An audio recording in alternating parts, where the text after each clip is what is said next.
ভারতের নানা স্থান ঘুরতে ঘুরতে নৈনিতালে এসেছি। নভেম্বরের শেষে নৈনিতাল প্রায় জনহীন। আমাদের হোটেলের দোতলায় আমি আর আরেকজন বাঙালি প্রৌঢ় ডাক্তার দুজন আছি। হোটেলটি পাহাড়ের মাথায়, বনের ধারে, নিচে নীল হ্রদ, পাহাড় ঘেরা, কখনো মরকতমণির মতো ঝকমক করে, কখনো পোখরাজের মতো। রৌদ্র তপ্ত সুনির্মল দিন, জ্যোৎস্নাময় সুশীতল পাণ্ডুর রাত্রি, চারিদিকে অপূর্ব নিস্তব্ধতা। সমস্ত দিন হ্রদটি দর্পণের মতো স্থির ছিল। রঙিন বাংলোর সারি, সবুজ ঘন, নীল আকাশ, মেঘের স্তূপ, তার উপর নানা রূপ ও বর্ণের প্রতিবিম্ব।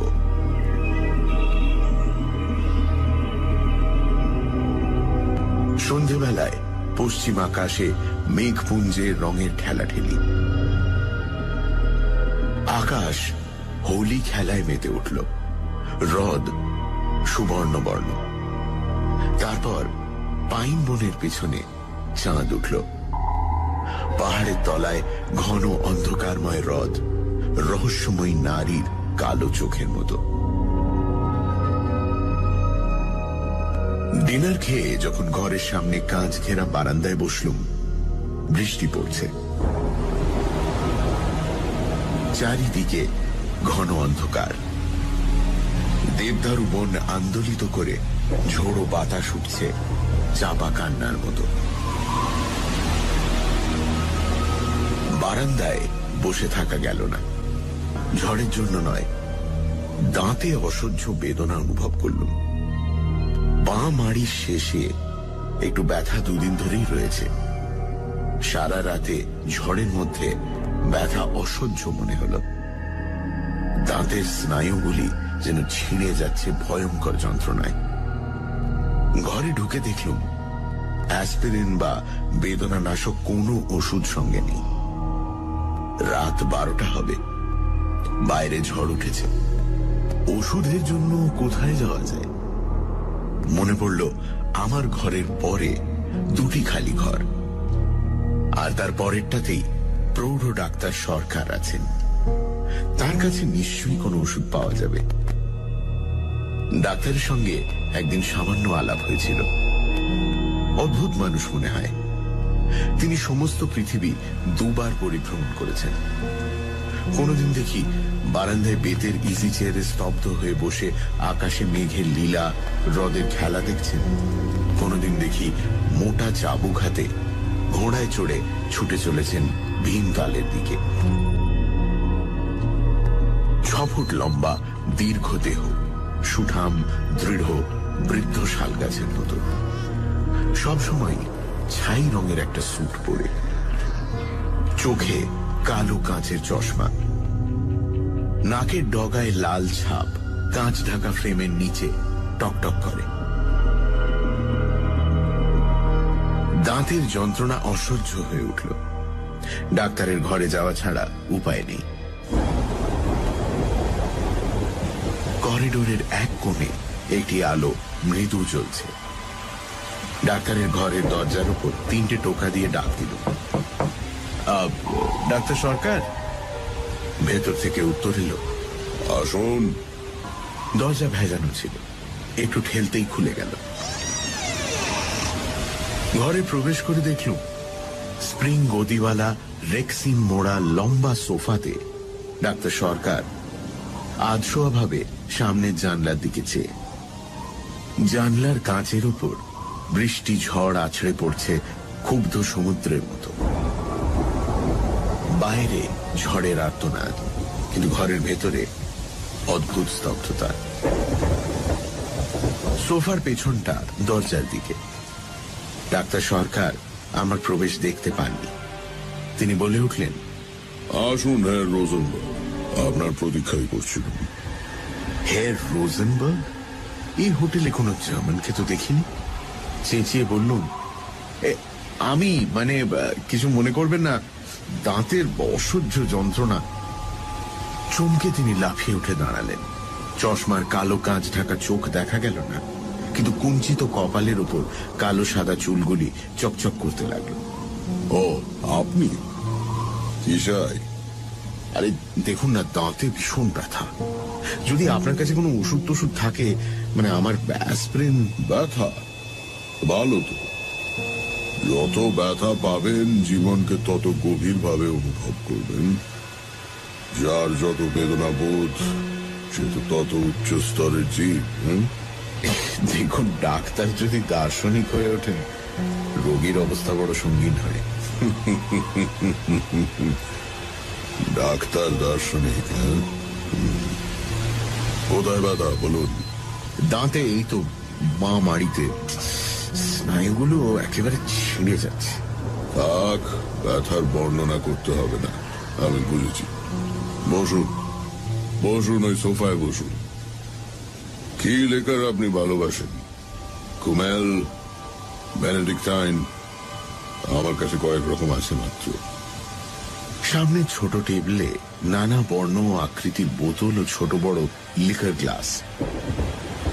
না না, আমি কিছু খাই না। খান না? খেলে দাঁতের ব্যথা হতো না। খুব যন্ত্রণা হচ্ছে দেখছি। হ্যাঁ, দেখি একটা ওষুধ আছে। ডাক্তার সরকার লিখবার টেবিলের ড্রয়ার থেকে একটা ছোট শিশি বের করলেন। শিশি থেকে দুটো চ্যাপ্টার ট্যাবলেট একটা মাঝারি গ্লাসে রাখলেন। তারপর একটা বড় বোতল থেকে সোনালী তরল পদার্থ গ্লাসে ঢেলে দিলেন। গ্লাসটা নেড়ে আমায় দিয়ে বললেন, খেয়ে ফেলুন।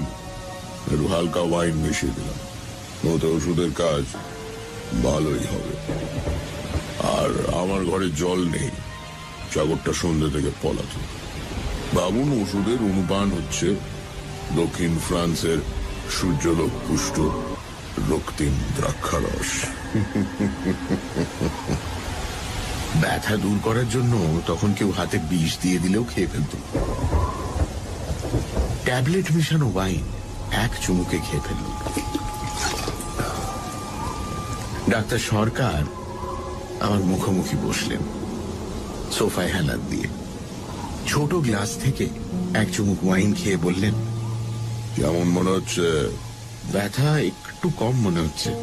বাস, তাহলেই হলো।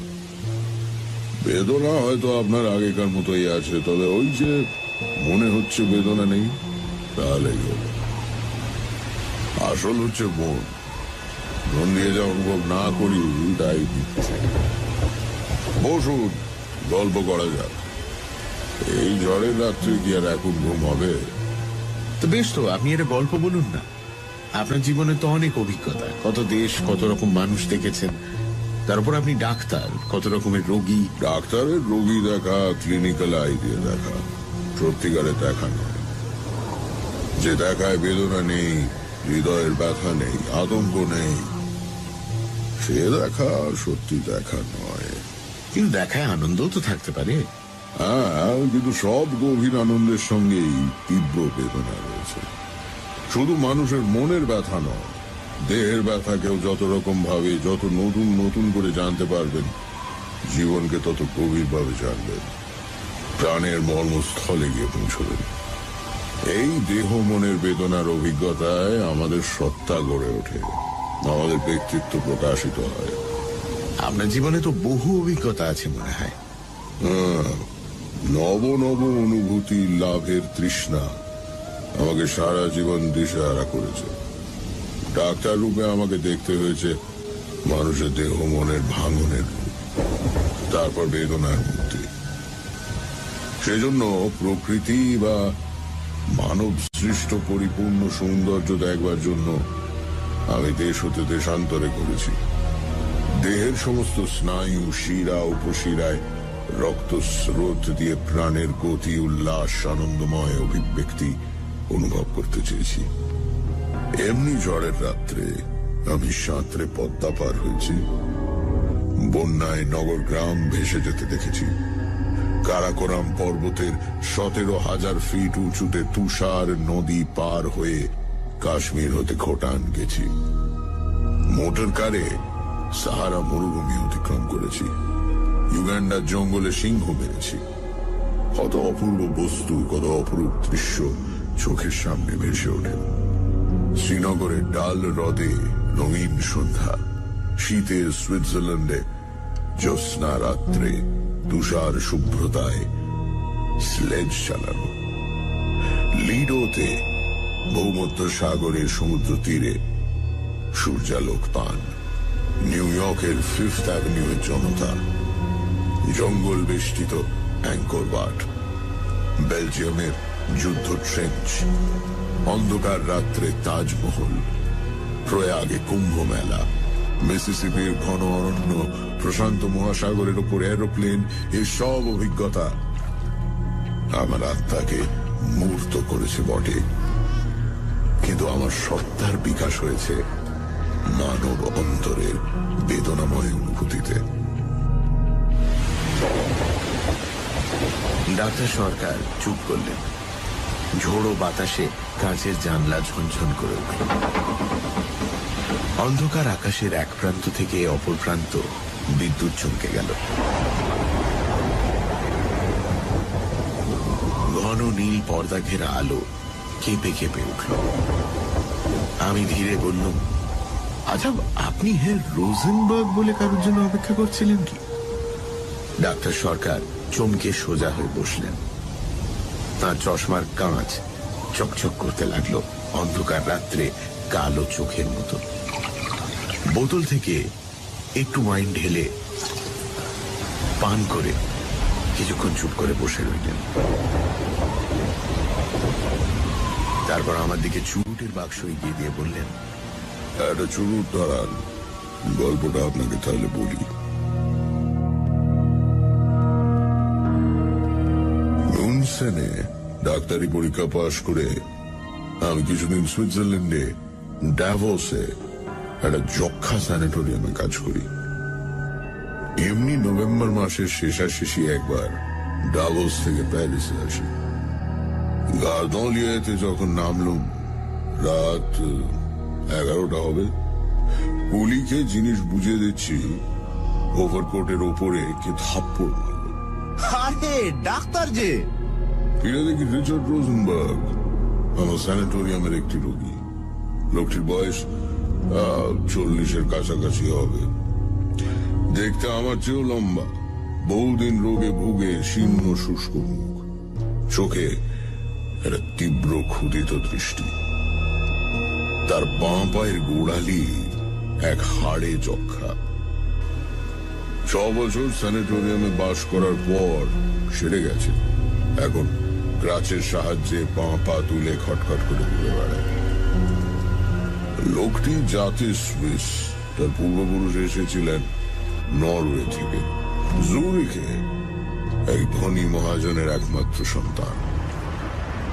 অবাক হয়ে বললাম, আপনি এখানে? পরশু আপনার জ্বর হয়েছিল, আপনার তো স্যানিটোরিয়াম থেকে বার হওয়া বারণ। আরে আমি পলাতক ডাক্তার, আমি পলাতক। প্রাণ হাঁপিয়ে উঠেছিল। বাই দ্য ওয়ে, আপনি কোন হোটেলে যাচ্ছেন? ল্যাটিন কোয়ার্টারে আমার এক জানা সস্তা হোটেল আছে, সেখানে ঘর রাখতে বলেছি। চলুন তবে, আমি আপনার সঙ্গেই যাব। একা বড় হোটেলে গিয়ে থাকতে আপনার ভালো লাগবে না। আফটার অল, ছাত্রদের থাকবার হোটেল তো।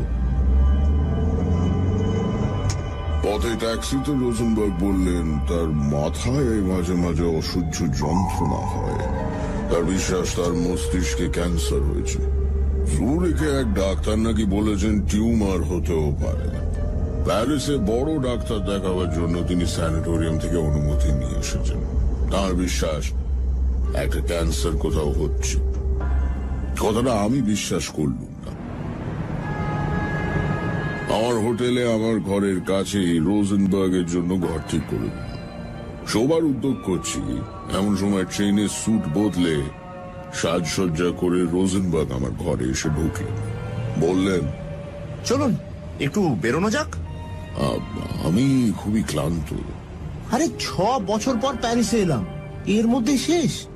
Tender is the night. আপনি ঘুরে আসুন, আমি জামা কাপড় ছেড়ে ফেলেছি। ওকে। দেখুন, সেন নদীর তীরে একবার ঘুরে আসতে না পারলে না আমার রাত্রে ঘুমই হবে না। ঠিক আছে, গুড নাইট। বিছানাতে শুয়ে শুনতে লাগলো রোজেনবার্গ সরু সিঁড়ির কাঠের ওপর রাচের খটখট শব্দ করে দ্রুত নেমে যাচ্ছেন। প্যারিসের পথে আনন্দ লাভের সন্ধানে। পরদিন সকালে খবর নিয়ে জানলুম রোজেনবার্গ অকাতরে ঘুমোচ্ছেন। রাত 3টের সময় মাতাল অবস্থায় হোটেলে ফিরেছেন। এরপর 7 দিন রোজেনবার্গের সঙ্গে দেখা হয়নি। সানডে সাসপেন্স, শুধুমাত্র রেডিও মির্চি 98.3 FM। গল্পের পরবর্তী অংশ ব্রেকের পর।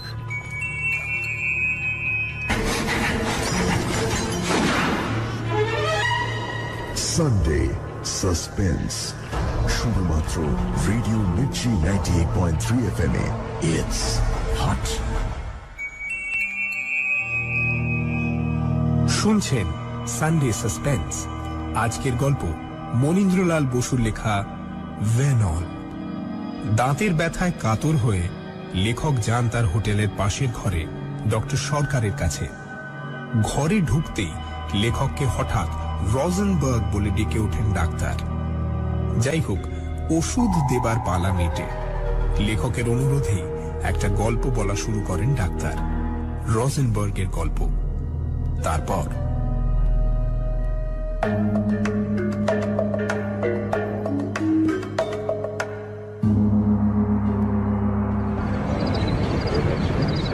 রাত্রে পুচিনি টস্কা দেখে অপেরা থেকে রাস্তায় বেরিয়েছি।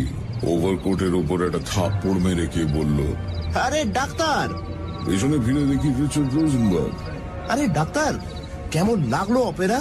চমৎকার। চলুন তবে, কাছেই একটা ইটালিয়ান রেস্টুরেন্ট আছে, চমৎকার মোজেল মদ রাখে। 1913 সালের যুদ্ধে ঠিক আগের বছরের মোজেল মদ। আপনি না এলে আমি কিন্তু সত্যিই দুঃখিত হব। অপেরার সঙ্গীত তখন আমার কানে বাজছে।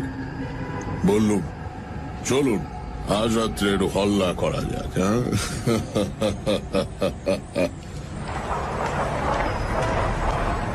রেস্তোরাঁতে কিছু খেয়ে আমরা অপেরার কাছে একটা ক্যাফেতে এসে বসি। পথের ফুটপাথের অর্ধেক জুড়ে টেবিল চেয়ারের সারি, বাস দিয়ে নানা সজ্জার নরনারীর স্রোত অবিরাম বয়ে চলেছে। রোজেনবার্গ, প্যারিসের জীবন কেমন উপভোগ করছো? বড্ড ব্যথা, মাথার মধ্যে না ভীষণ ব্যথা হয়। পকেট থেকে সেটি ছোট শিশি বের করে ছোট টেবিলের উপর রাখলো। কিছুক্ষণ পর শিশি থেকে 2টো ট্যাবলেট বের করে কফির সঙ্গে মিশিয়ে খেয়ে ফেলল। 2 ঘন্টা অন্তর অন্তর এই অ্যাসপিরিন খাচ্ছি, না হলে না এই যন্ত্রণায় মরে যাব। কোনো ডাক্তার দেখালে? হ্যাঁ, দেখিয়েছি। ডক্টর লেভি বললেন মাথায় নয়, পেটে লিভারের কাছে টিউমার মনে হচ্ছে, ক্যান্সারের পূর্ব লক্ষণ হতে পারে। তবে তবে আমি জানি ওটা ক্যান্সার হবেই। ক্যান্সারে আমার মা মারা গেছেন। ওহ,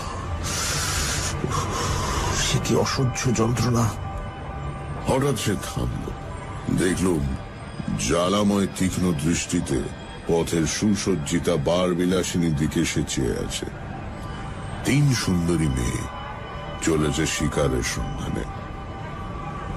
রোজেনবার্গের চেয়ারের পাশে খাড়া করা ক্রাচ দুটির দিকে ব্যাঘাত দৃষ্টিতে চেয়ে তারা চলে গেল। রোজেনবার্গের শীর্ণ মুখ আরো কালো হয়ে উঠল। বললুম, ডাক্তাররা তো নিশ্চিত রূপে কিছু বলছেন না। নিশ্চিতভাবে কে কি বলতে পারে? এই যে দিন রাত একটা অসহ্য ব্যথা অনুভব করছি। ক্যান্সার রোগীকে আমি তিলে তিলে মরতে দেখেছি, তার সমস্ত সিমটম আমি জানি। আমি ওয়েটার, আরো 2 গ্লাস। আচ্ছা, আপনি তো ডাক্তার, আপনি বলুন তো, ক্যান্সারের কোনো চিকিৎসা আছে? এখনো পর্যন্ত আমাদের জানা নেই। নানা পরীক্ষা চলছে। শুধু রোগী অসহ্য যন্ত্রণা ভোগ করে মরে, তাই তো? হ্যাঁ, একদিন তো আমাদের প্রত্যেককেই মরতে হবে। আর ক্যান্সারের রোগী যদি আত্মহত্যা করে, তাতে দোষ কি? হ্যাঁ, কিসের দোষ? প্রাণ অমূল্য। প্রাণকে আমরা এখনো সৃষ্টি করতে পারি না, স্বেচ্ছায় তাকে বিনাশ করার অধিকার কি আমাদের আছে? শুধু যন্ত্রণা ভোগের অধিকার আছে, তাই তো? আচ্ছা, এই ধরুন আমি তো আত্মহত্যা করতেই পারি। আমার মা নেই, বাবা 2 মাস হলো মারা গেছেন, কিন্তু কিন্তু আমার এক বুড়ি দিদিমা আছেন। আমি কিছু করে বসলে তিনি মনে বড় আঘাত পাবেন। হ্যাঁ, আঘাত পাবেন। ওয়েটার, এই নোটটা একটু ভাঙিয়ে আনো তো দেখি। ক্যাফের এক ওয়েটার আমাদের কাছে এগিয়ে এলো। রোজেনবার্গ তার বুকের পকেট থেকে একটা মোটা মানি ব্যাগ বের করল, নানান রঙের নোটে ভরা। নোটের তাড়া থেকে একখানি 1000 ফ্র্যাঙ্কের নোট বার করে ওয়েটারের হাতে দিল। তারপর মানি ব্যাগটা খুলে টেবিলের উপর রাখল। শুধু ক্যাফের নয়, রাস্তার লোকেও দেখতে পেল নোট ভরা মানি ব্যাগ টেবিলের উপর পড়ে আছে। ব্যাগটা তুলে রাখো রিচার্ড। ডাক্তার, জানো তো এই ব্যাগে 30,000 ফ্রাঁ আছে। 30,000 ফ্রাঁ। রোজেনবার্গ কথাগুলো এত জোরে বলল যে রাস্তার লোকও শুনতে পেল। ক্যাফের লোকেরা আমাদের টেবিলের দিকে অবাক হয়ে চেয়ে রইল। আস্তে, চেঁচামেচি করছো কেন? ব্যাগটা পকেটে রাখো। এত টাকা পকেটে নিয়ে প্যারিসের রাস্তায় এরম ভাবে করার মানে কি? মানে কি, তাই তো? বেশ বলেছো ডাক্তার। আচ্ছা, তোমাকে ধাঁধা দেওয়া যাচ্ছে, উত্তর দাও। একটা লোক 30,000 ফ্রাঁ পকেটে নিয়ে সবাইকে দেখিয়ে প্যারিসের রাস্তায় ঘুরে বেড়াচ্ছে কেন? জীবনটা একটা গোলক ধাঁধা নয় কি? একবার প্রবেশ করলে সব সময় বের হওয়ার রাস্তা খুঁজে পাওয়া যায় না ডাক্তার। দেখো, এর চেয়ে কম টাকার জন্য প্যারিসের পথে লোক খুনও হয়েছে। বাহ, বেশ বলেছো তো। শোনো ডাক্তার, তোমার সঙ্গে আমার দেখা হয়ে খুব ভালো হলো, জানো তো। আমার যেরকম শরীরের অবস্থা, যে কোনো সময় কিছু ঘটতে পারে। আমার যদি হঠাৎ কিছু হয়, দেখো আমি এখন লক্ষপতি কিন্তু, হ্যাঁ, তাহলে আমার যদি কিছু হয় না, আমার সম্পত্তির অর্ধেক আমি এক ক্যান্সার রিসার্চ হসপিটালে দিয়ে যেতে চাই। আমার একটা উইলও আছে, স্যানিটোরিয়ামে আমার ঘরে নয়, এক জায়গায় লুকোনো আছে, সেটা তোমায় বলে যেতে চাই। হঠাৎ রোজেনবার্গ চুপ করে পথের দিকে চাইল। আমাদের কাছ দিয়ে একটি যুবক ও যুবতী যাচ্ছিল। যুবকটি কদাকার ভীম প্রকৃতির দেখতে, প্যারিসের গুন্ডা দলে মনে হয়। যুবতী কিন্তু পরমা সুন্দরী, সদ্য প্রস্ফুটিত শ্বেত পদ্মের মতো স্নিগ্ধ লীলায়িত মূর্তি। রোজেনবার্গ দাঁড়িয়ে তাদের দিকে ডাকলেন, ম্যাডাম। মেয়েটি হেসে এগিয়ে এলো। আমাদের টেবিলে আমাদের দুজনের মধ্যে চেয়ারে এসে বসলো। যুবকটি কিন্তু কোথায় সরে পড়ল। হ্যালো ম্যাডাম, কি খাবেন বলুন? চলো এক রেস্তোরাঁতেই যাওয়া যাক, সন্ধ্যে থেকে খাইনি, বড় খিদে পেয়েছে। মহিলার 2 চোখে কৌতুকময় হাসি। রোজেনবার্গ তার দিকে মন্ত্রমুগ্ধের মতো চেয়ে বলল, আরে আমরা এই খেয়ে এলাম, এই নাও, কাল সকালে খেয়ে নিও। রোজেনবার্গ আবার ব্যাগ বার করে মহিলার হাতে একখানা 500 ফ্র্যাঙ্কের নোট দিয়ে দিল। ব্যাগের নোটের তাড়া রাস্তার লোক শুধু দেখতে পেল। মহিলার চোখ দুটি ঝলসে উঠল। আমি বললুম, অনেক রাত হয়েছে তো, এবার যাওয়া যাক। আমরাও যাব, চলুন ম্যাডাম। ট্যাক্সিতে মেয়েটি বসলো আমাদের দুজনের মাঝখানে। আমি চুপ করে বসে রইলাম। রোজেনবার্গ অনর্গল বকে যেতে লাগলো। দেখো ডাক্তার, আজকাল রাতে ভেরনল না খেলে না আমার ঘুম হয় না। আচ্ছা, কোনো ভালো ঘুমের ওষুধ তোমার জানা আছে? তুমি দিতে চাও না সে আমি বুঝতেই পারছি। মেয়েটি হেসে বলে উঠল, আমি জানি। হ্যাঁ, কি?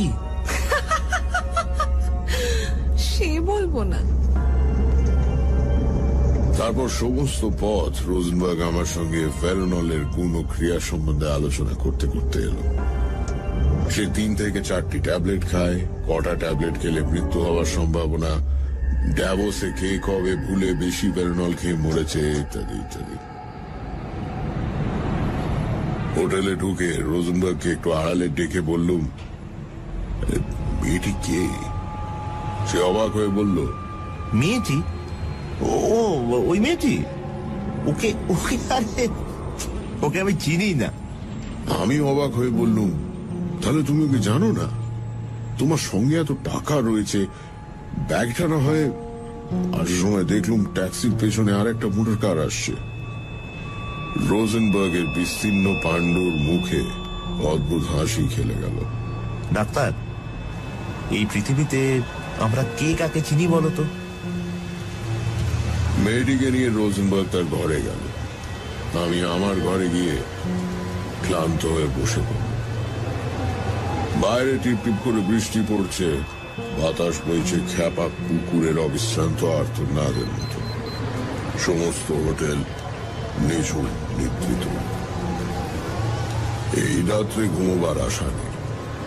ফায়ারপ্লেসের ওপর অষ্টাদশ শতাব্দীর পুরনো ঘড়িটা শূন্যভাবে চেয়ে রইল। মপাসার একটি গল্পের বই নিয়ে পড়তে শুরু করলাম। কখন ঘুমিয়ে পড়েছিলাম জানি না। জানলার শাসি ঝনঝন শব্দে ঘুম ভেঙে গেল। ঝড় উঠেছে, তার সঙ্গে মেজু তুষারপাত। বাইরে উন্মত্ত প্রকৃতি, অন্ধকারে বিদ্যুতের গর্জন, কিন্তু হোটেল অস্বাভাবিক রকমের নিস্তব্ধ। চমকে উঠলাম। রোজেনবার্গের ঘরে কি হয়েছে কে জানে। মেয়েটি নিশ্চয়ই কাজ শেষ করে চলে গেছে। পাশে স্নানের ঘরে জলের কল ভালো করে বন্ধ হয়নি, জলের ফোঁটা টপ টপ করে পড়ছে। হঠাৎ মনে হলো কে যেন আমায় ডাকছে। ডাক্তার, আরে ডাক্তার, শুনতে পাচ্ছ ডাক্তার? কাঠের দরজার ভেতর দিয়ে অন্ধকার করিডোর পার হয়ে সে আহ্বান আসছে। ধীরে উঠে ঘরের দরজা খুললুম। অন্ধকার করিডোর, রোজেনবার্গের ঘরের দরজা ফাঁক করা। সেই ফাঁক দিয়ে আলোর রেখা অস্পষ্ট এসে পড়েছে। আলোর রেখা দেখে মনে সাহস হল। তাড়াতাড়ি করিডোর পার হয়ে রোজেনবার্গের ঘরে ঢুকলাম। স্তব্ধ ঘর। রোজেনবার্গ বিছানাতে চাদরের উপর স্থির হয়ে শুয়ে আছে। স্যুট ছেড়ে রাতের পোশাকও পরেনি। অতি স্থির হয়ে শুয়ে, চোখে অচঞ্চল দৃষ্টি।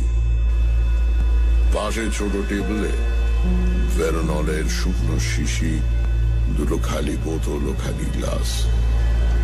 মেয়েটি কোথাও নেই।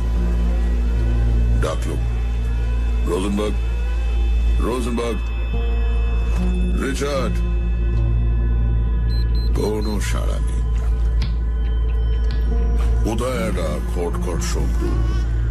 কপালে হাত দিয়ে দেখলুম বরফের মতো ঠান্ডা। হাত ধরে নাড়ি দেখলুম কোনো স্পন্দন নেই।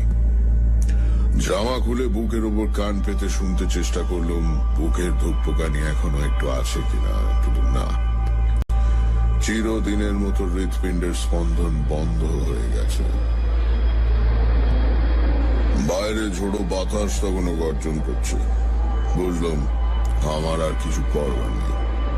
ধীরে চোখ দুটো বন্ধ করে গায়ের উপর একটা চাদর দিয়ে বেরিয়ে গেল। নিজের ঘরে ক্লান্ত হয়ে সোফায় বসতে শীতের রাতে গায়ে ঘাম দিল। আবার মনে হলো কে যেন আমায় ডাকছে। ডাক্তার, ডাক্তার, আরে ডাক্তার, শুনতে পাচ্ছ ডাক্তার? অন্ধকার করিডোর পার হয়ে কাঠের দরজার ভেতর দিয়ে সে ডাক আমার ঘরে ধোঁয়ার মতো ভরে উঠল। একটা সিগারেট ধরালাম। একটা জানলা খুলে দিল। যদি বাইরে ঝোড়ো বাতাসের বর্জনে ঘরের এই ডাক ডুবে যায়। আহ্বান অতি মৃদু ছিল, তীব্র উচ্চ হয়ে উঠল। ডাক্তার, আরে ডাক্তার, শুনতে পাচ্ছ ডাক্তার? শুধু আমার নাম ডাকা নয়, সিঁড়ির কাঠের ধাপের উপর ক্রাচের খটখট শব্দে সুপ্ত হোটেলের স্তব্ধতা কেঁপে উঠছে। ডাক্তার, আরে ডাক্তার, শুনতে পাচ্ছ ডাক্তার? ক্রাচের শব্দ সিঁড়ি দিয়ে উঠে ঘরের সারি পার হয়ে অন্ধকার করিডোর অতিক্রম করে আমার ঘরের সামনে এসে থামল।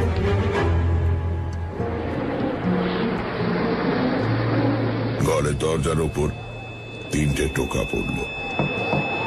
আরে ডাক্তার! তখন আতঙ্কে মূর্ছা যাওয়া উচিত ছিল, কিন্তু আমি আতঙ্ক রস অনুভব করার চেষ্টা করছিলাম। রিচার্ড রোজেনবার্গের প্রেতাত্মাকে দেখতে আমি প্রস্তুত।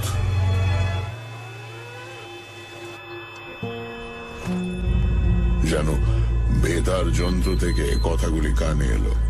ডাক্তার, আমি বাইরে যাচ্ছি। উইলের কথাটা বলতে এলাম। উইলটা আছে আমাদের স্যানিটোরিয়ামে ফ্রাউ মায়ারের ঘরের টেবিলের 3য় দেরাজে। আচ্ছা, গুড নাইট। আমাকে অনেক দূর যেতে হবে।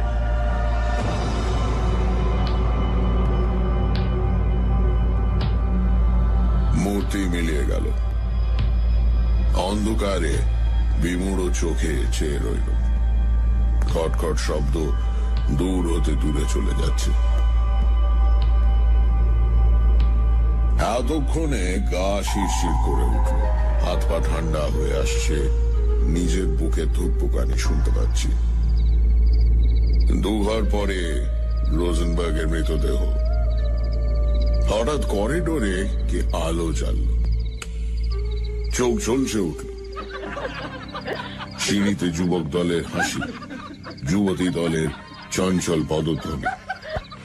একদল চৈনিক ছাত্রছাত্রী হাসতে হাসতে গল্প করতে করতে সিঁড়ি দিয়ে উঠছে। রাত 2টোর আগে তারা সাধারণত ফেরে না। Night, night. Good night. ছাত্রের দল যে যার ঘরে গিয়ে দরজা বন্ধ করে দিল। আমিও আমার ঘরের দরজায় চাবি দিলাম। হোটেল আবার সুপ্ত, স্তব্ধ। ঝড় থেমেছে, নিঃশব্দে তুষারপাত হচ্ছে। যেন কে দোলন চাপা ফুলের পাপড়ি ছিঁড়ে ছিঁড়ে চারিদিকে ছড়িয়ে দিচ্ছে। খোলা জানলার কাছে গিয়ে একটা সিগারেট ধরিয়ে বসল আলোর আশায়। ডাক্তার সরকার চুপ করলেন। আমি নিঃশব্দে চুরুট টানতে লাগলাম। বাইরে ঝড় বৃষ্টি থেমেছে। মৃদু জ্যোৎস্নায় আকাশ থমথম করছে। ধীরে উঠে দাঁড়ালো। ডাক্তার সরকার বলে উঠলেন, মিস্টার ঘোষ, আজ রাতেও আমার ঘুম হবে না দেখছি। এখন রাতে ভেরনল না খেলে আমার ঘুম হয় না। কথাগুলো শুনে কোনো অজানা ভয়ে চমকে উঠল।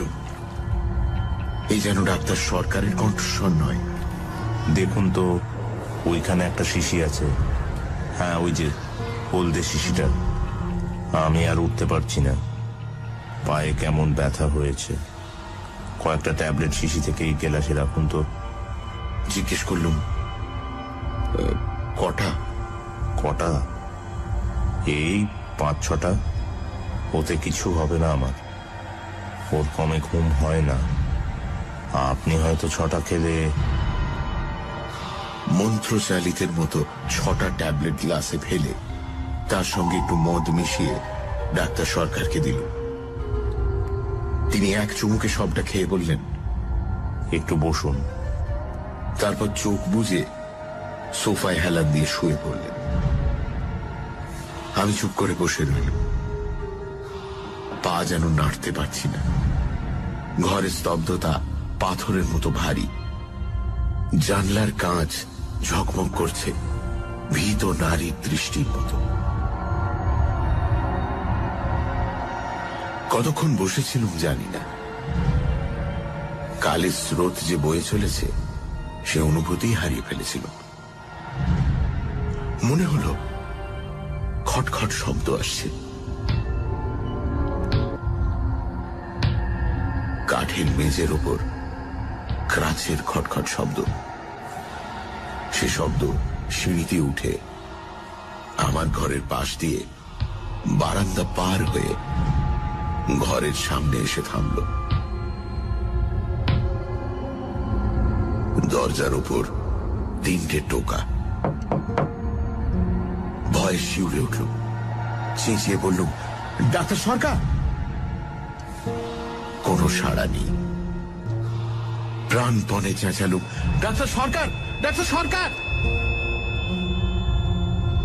নিঃসাড় স্পন্দনহীন দেহ। ডাক্তার সরকারের হাত ধরে ঝাঁকুনি দিল। বরফের মতো কনকনে হাত, নাড়ি খুঁজে পাওয়া গেল না। নাকের কাছে হাত রাখলুম, বুকের উপর কান দিয়ে শুনতে চেষ্টা করলুম। নিশ্চল হৃৎপিণ্ড, দেহে রক্ত চলাচল নেই। ডাক্তার সরকার মৃত। হয়তো ভেরানলের মাত্রা অধিক দিয়েছে। বিবর্ণ মুখ, সাদা মুখোশের মতো। আতঙ্কে বিহ্বল দৃষ্টিতে দরজার দিকে তাকালুম। দরজার ওধারে রিচার্ড রোজেনবার্গের প্রেতাত্মা, আর এধারে ডাক্তার সরকারের মৃতদেহ। কালো চশমার কাঁচের পেছন থেকে চোখ দুটো নড়ে উঠল, শিউরে উঠল। ডাক্তার সরকার বলে উঠলেন, কে মিস্টার ঘোষ, আবার দাঁতের ব্যথা হচ্ছে নাকি? না। তবে ভয় পেয়েছেন তো? না, আমি মরিনি। অত সহজে মৃত্যু হয় না। আমার মনে হয়েছিল। সে রাত্রে প্যারিসের হোটেলে কিরকম আতঙ্ক অনুভব করেছিলাম তার কিছু আভাস পেলেন বোধ হয়। আপনি চমৎকার অভিনেতা দেখছি। অভিনয় করতে পারি বলেই এতদিন বেঁচে আছি। আচ্ছা, আপনি শুনে যান। আজ রাত্রে আর রোজেনবার্গ এলো না।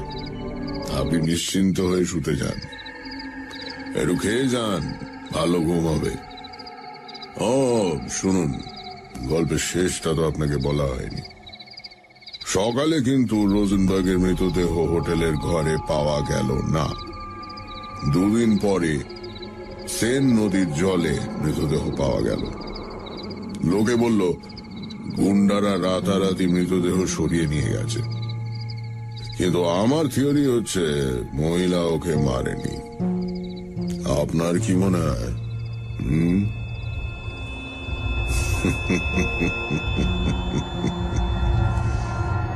আমি কোনো উত্তর না দিয়ে চলে এলাম। ঘরে এসে খোলা জানলার পাশে বসলাম। হ্রদের জলে জ্যোৎস্নার ঝিকিমিকি। ভাবতে লাগলুম, ডাক্তার সরকার কি উন্মাদ, না বানিয়ে গল্প বলতে ওস্তাদ।